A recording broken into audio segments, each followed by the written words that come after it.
We're finally here. Protection lists are out and public in regards to the Seattle Kraken expansion draft. So today we're going to take a look through cap-friendly Seattle expansion draft simulator and see who could end up on the Seattle Kraken.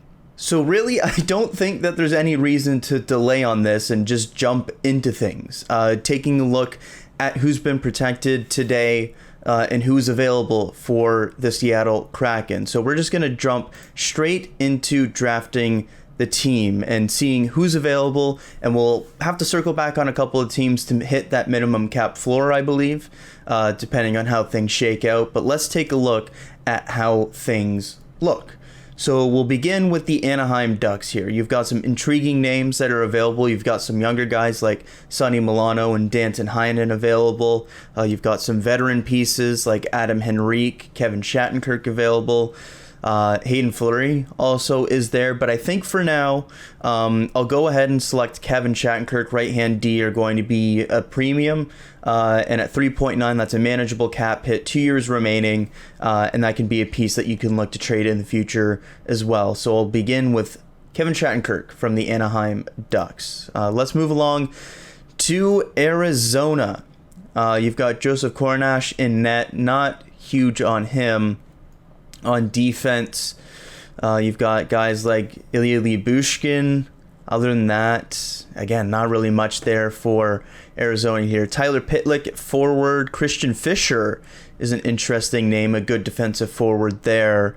Don't see a ton here for Arizona, but I think I'll go with Christian Fischer for this one. 1 year and then an RFA at expiry. He's been a good defensive bottom six forward for the Coyotes, so we'll go with Christian Fischer here from Arizona. To Boston, and there's a couple interesting names here. You look at Andre Kasha, an often injured, but when he's healthy, good analytical player. Nick Ritchie, unprotected here. Looking a bit deeper, you've got some names on defense like Jeremy Lauzon. So some intriguing options here. Where do we want to go for this one? Lauzon's interesting. We might circle back to Boston, to be honest. But for now, I am going to lean towards Nick Ritchie, I think. RFA this year has that lower qualifying offer than Kasha. I don't know if Kasha's qualified by Boston, to be honest, at $2.6 million. Otherwise, I might take the swing on Kasha, but for now, we'll go with Nick Ritchie. Might circle back and take Lauzon depending on where the defense is at the end of things here. To Buffalo, and this one's fairly straightforward for myself. Colin Miller, he was great for Vegas as an expansion draft player. 1 year remaining at $3.8 million, right side defense. Pending UFA at the deadline, so it could potentially be a trade asset if they're not in the thick of things. But honestly, I think Seattle can be a competitive team, and there really isn't anything else. Will Borgen potentially is an RFA, but I do like Colin Miller, so I'll go with him from Buffalo. And now that the protection lists are public, this one is extremely easy. You look at forward, there really isn't much there to pick from. And on defense, you've got Mark Giordano sitting there, 1 year left at $6.75 million. Can be a top end player for you in year one, or you can trade him and get a pretty good haul. So Mark Giordano, the easy pick from Calgary for this one. And I should also note, I'm not doing any trade protection or anything like that, and you'll see that when we get to some teams later on in the list, but I'm not going to predict who gets extra trade protection or whatnot. We're just going to keep it simply to who's available from this list. And to Carolina, where I think we have the first really difficult choice between Nito Niederreiter, $5 million for 1 more year for Carolina at forward, or do you take a swing on Jake Bean, an AHL Defenseman of the Year a couple years ago? Hasn't really broken through at the NHL level yet, but just given the quality that he's shown at the AHL level and the fact that Niederreiter only has 1 year left, I think for now we'll take the swing on Jake Bean and maybe circle back on Niederreiter if we need more forwards. So gone defense heavy to this point so far, and again, not much in terms of forwards available for this one. Adam Gaudette is an interesting swing, potentially. Nikita Zadorov, RFA, but a $3.2 million RFA status. So for this one, I think we might take Malcolm Subban for now. I'm not huge on him, but we do we might circle back to Chicago as well and take Adam Gaudette, but for now we'll take Subban and see where the goalies are at when we get a little bit further down the list. Colorado did not protect the UFA rights to Gabriel Landeskog, but I don't see that as being really a realistic thing for Seattle to try and pursue. For myself, I'm looking at Joonas Donskoi or JT Compher here.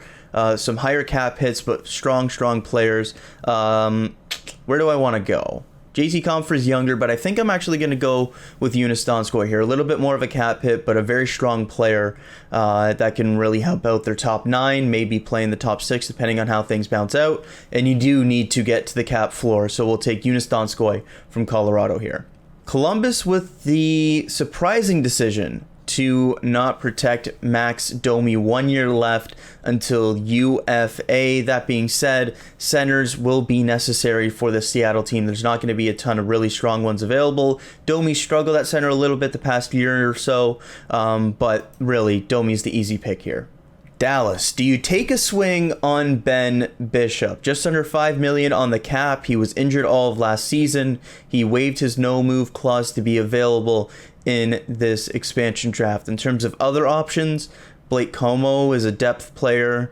On defense, maybe take a swing on like a Julius Honka or something like that, but there really isn't anything available that is of especially interest from this Dallas team. So let's see. At forward, Nick Camano, Joel Esperance, not great. So I think we might go Blake Como for this one as just like a depth player for the first season, because I don't want to take that Ben Bishop contract.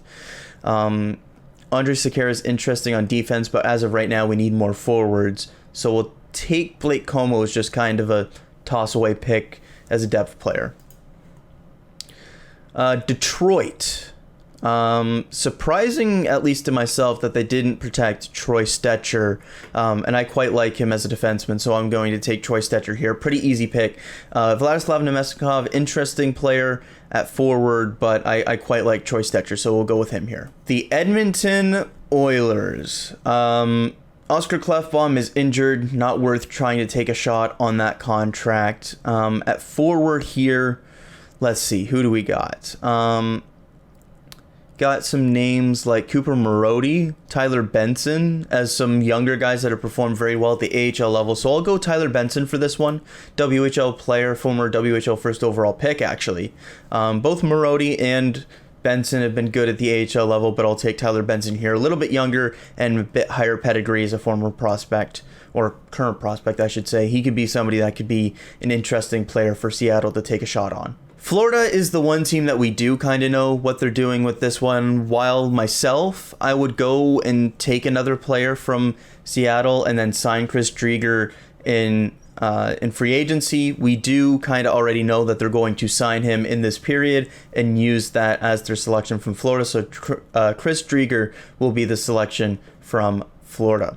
LA, big name available in Jonathan Quick. Unfortunately, he's not that good anymore. A couple intriguing names here. You got up front Brendan Lemieux, $1.5 million RFA at expiry. Carl Grundstrom, $725 on the cap, $1,000 that is RFA at expiry. Or you can take a shot on Cale Clegg on defense, and that's what I'm going to do. I'm going to take Clegg on defense. Has been pretty good in a few games for Los Angeles so far. Just didn't have the protection slots for him. Brendan Lemieux's interesting. Carl Grundstrom's interesting, but I like the upside in Cale Clegg a little bit more. Minnesota, and I think this is where we get our first true goaltender that I see some potential in, and that's Kaapo Kähkönen. It was pretty good this year for Minnesota. RFA in 2022, very cheap cap hit for this season, and not a ton of other options you could potentially see. Carson Soucy is interesting, but I like the upside in Kähkönen in goal, so we'll go with him for here. Potentially the biggest decision Seattle has is whether to take a swing on Carey Price or not. For myself, I'm not going to take that risk. He was great in the playoffs, but if you take him and want to trade him, he still has that no move clause, so he can dictate where he goes. I'm not sure if that's something that he would look to explore. If you take him and want to play him, Let's not forget that he was disappointing in multiple regular seasons recently, still has many years left at 34 years old, and a $10.5 million cap hit for a position that is extremely volatile. I can see them potentially taking the swing. I'm not going to take that swing. Instead, I'm going to take Brett Kulak on defense. Cheap cap hit under $2 million, has performed very well when alongside Jeff Petrie. Nice puck moving defenseman on the left side. You can always use those, so Brett Kulak will be the pick. When you're left, Carey Price could be the big swing if they want to get that big name. I just don't see it as being the right fit. Nashville, unprotecting Duchesne and Johansson, not going to take those contracts though. From Nashville, they only protected 3 forwards, but I am going to take a forward here. And I think I'll go with a couple names standing out to me at least. You've got Yakov Trenin, young forward there, RFA in 2022. Looking at names like Kalle Järnkrok and Rocco Grimaldi, I'll take Kalle Järnkrok for now. A versatile forward, can play left wing, right wing, or center. $2 million cap hit, 29 years old, signed for 1 more year. I think we'll go with him for now. Yeah, we'll go with Kalle Järnkrok from Nashville. New Jersey, a bit surprising that they left Andreas Johnsson unprotected by $3.4 million for another 2 years after a down season. I can see why they may not want to go that route. Will Butcher on defense as well. But here from New Jersey, I'll take the swing on Andreas Johnsson. Going to need a little bit of cap hit.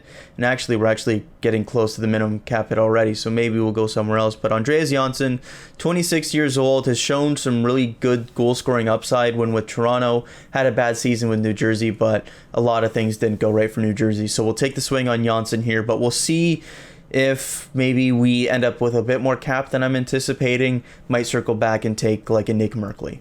And here's a team where we are going to get a bit of cap in the New York Islanders. And here I'm going to take Jordan Eberle. A little bit more expensive than Josh Bailey, but has been consistently better than him in recent years. Still has good offensive driving metrics. A little bit more expensive, but both go until 2024. And Jordan Eberle from out west in Canada as well has some name value to him as well.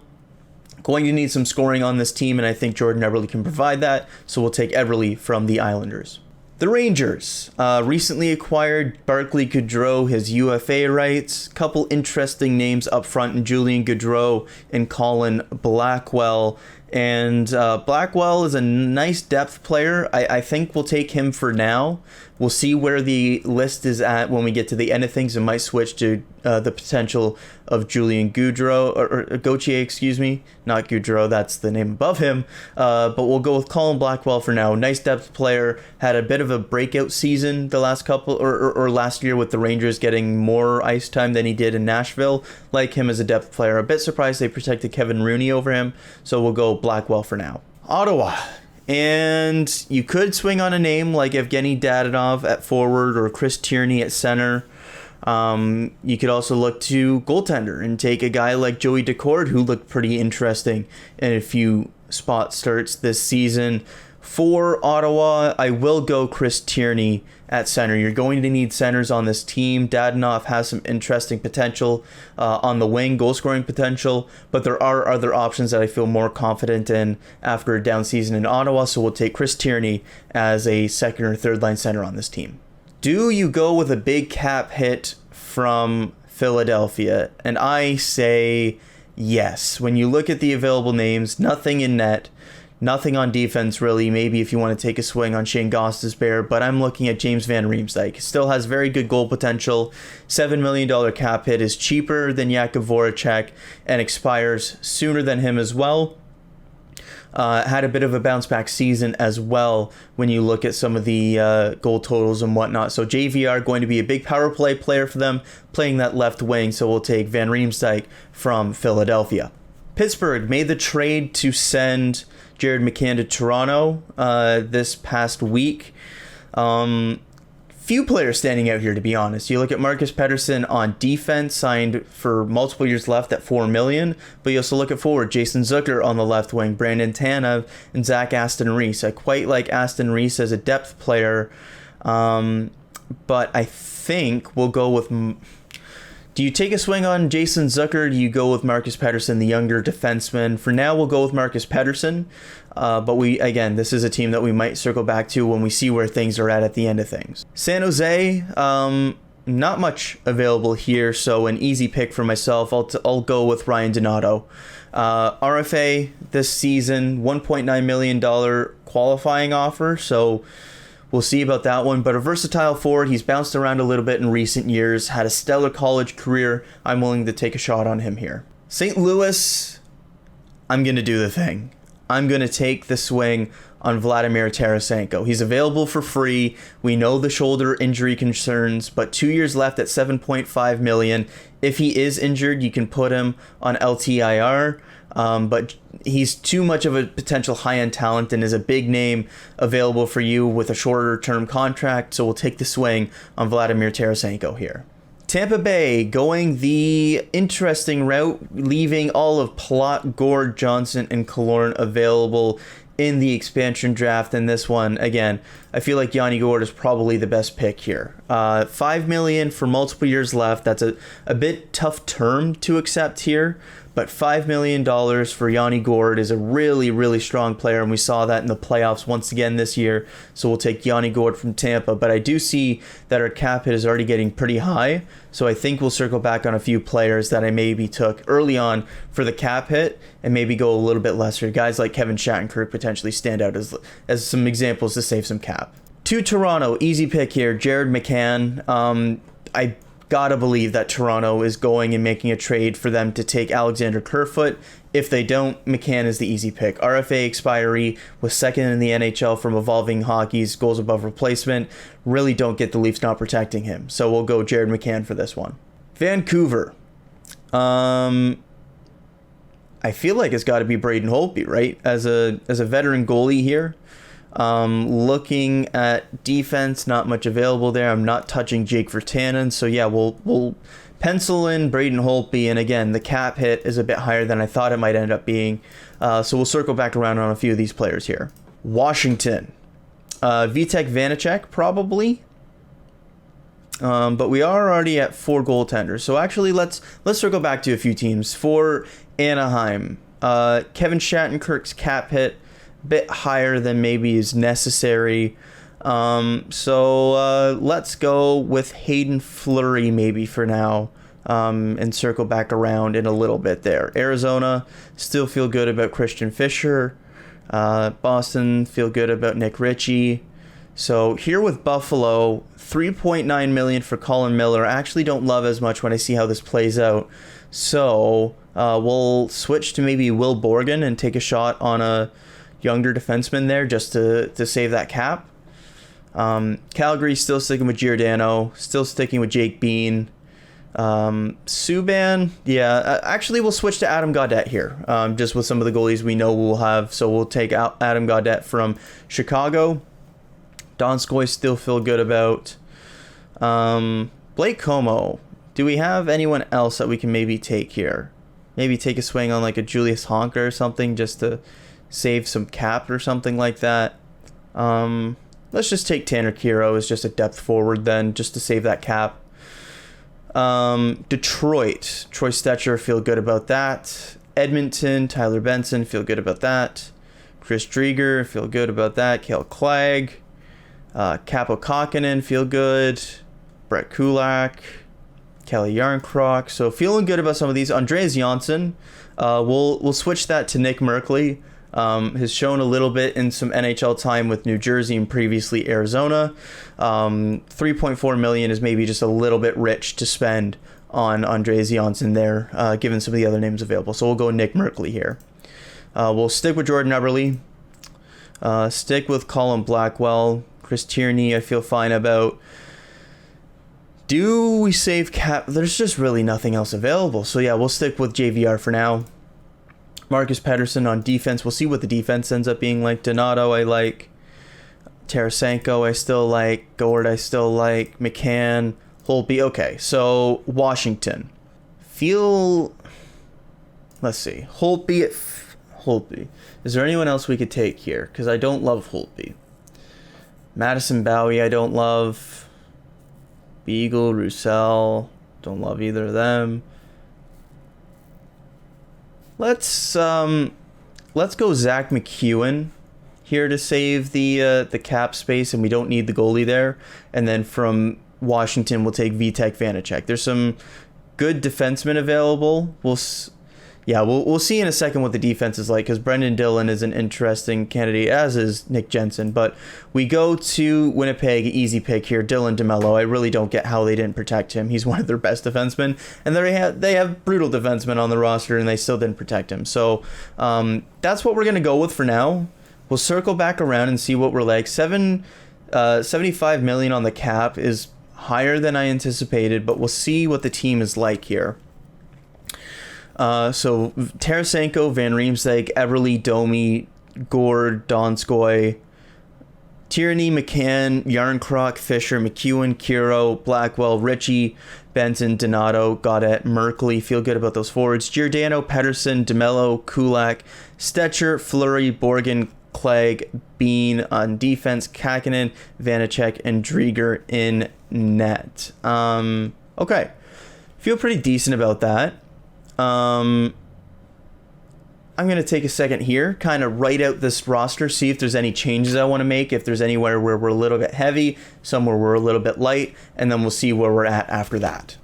Okay, so just looking at the forwards, a little bit heavy on the forwards, so we're going to go back to a team in Boston, not going to go with Nick Ritchie. Instead, we're going to take a look at Boston, and we're going to switch to Jeremy Lauzon on defense. And on defense, I'd like to get another right-handed defenseman. You know what? For Nashville here, we're actually going to switch away from Calle Yarncroc. I like him as a versatile forward, but we do have quite a few forwards. So we're actually going to switch away from Yarncroc and go with Matt Benning on defense. Just $1 million right-handed defenseman. He's put up some good results in the past, and can slot in nicely on a third pair right side. So we'll switch to Matt Benning. So I think we'll make one more change. We'll go back to players available, and I think we will take Braden Holtby. I think you might be able to get a team to bite in terms of a trade. If not, you get him as a veteran player to go with Chris Drieger. But you do have a little bit of the cap to work with, and I feel like he's somebody that just the name value might be an intriguing target for some teams. So we'll go with him there. And that leaves us with 15 forwards, 11 defensemen, 4 goaltenders, 22 contracts for these next upcoming season, and $77 million committed. Few of these players will get flipped. Some tough decisions to make on big names like Tarasenko, JVR, Giordano that we did take, but also ones that we didn't take in like Carey Price. So I think this is what I'm going to go with in terms of my Seattle roster. Lots of decisions will come in the next few days. There's going to be lots of side deals and whatnot to protect extra players, to send different cap and whatnot, to select this player and not this player. So this is the roster that I'm going to go with for now. I'm going to put up like a projected roster or lineup for my picks here. And again, this is without projecting any side deals. I think somebody like Jared McCann stays on the Leafs, and Seattle ends up with like an Alexander Kerfoot with like an extra pick going to them, just as an example. But this is the Seattle Kraken roster that I'm going to go with for this one. Let me know in the comments below what picks you liked, what ones you didn't like, who you would pick, and go check out Cap Friendly's awesome expansion draft simulator and try it out yourself. Be sure to follow me on Twitter at Kyle_Kush. I'll be sure to be on there quite a bit over these next few days as we gear up for the expansion draft, and then planning a lot of stuff for the entry draft as well, and then of course the week following free agency. But that's gonna do it for this one. Hope you enjoyed this fun little expansion mock draft. Had a ton of fun doing it, but thanks for watching. Be sure to like and subscribe for more NHL content, particularly geared towards the Leafs, but this one more general for the Seattle expansion. We'll be sure to have more stuff coming over the next week with the Leafs, what happens, who ends up being taken from them, if they make any trades after the roster freeze is over. But thanks for checking out this video, and I'll see you next time. Have a good one.